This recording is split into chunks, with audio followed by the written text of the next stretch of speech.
C'est un hôtel du centre-ville transformé en galerie d'art. À l'intérieur, la première biennale d'art contemporain sacré invite le visiteur à un parcours mystique au milieu de tableaux évoquant les évangiles. À l'extérieur, sur le parvis, à la limite du trottoir, une œuvre plus imposante pose question. Une vierge, Notre-Dame des Innocents, se penche sur des enfants morts.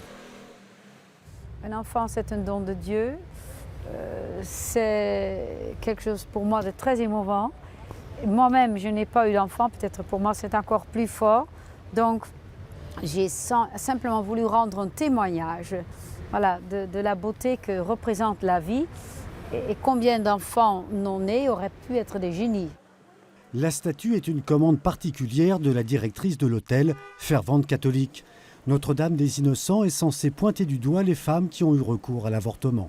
C'est des enfants dont on n'a pas voulu. Et on les a jetés, donc elle ne veut pas qu'ils soient jetés parce qu'elle veut les sauver.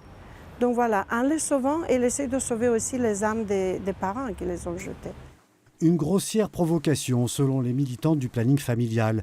Elles ont l'intention d'écrire au maire de Menton pour demander le déplacement de la statue. En fait, pour nous, ça participe très évidemment de l'ambiance générale qui vise à culpabiliser les femmes qui avortent. Or, l'avortement est un droit fondamental. On peut en user ou ne pas en user, mais la liberté de chacun, de chacune doit être préservée. La directrice de l'hôtel entend laisser la statue en place définitivement pour en faire un lieu de recueillement. Elle pourrait avoir l'effet inverse et attiser la lutte entre pro et anti-IVG.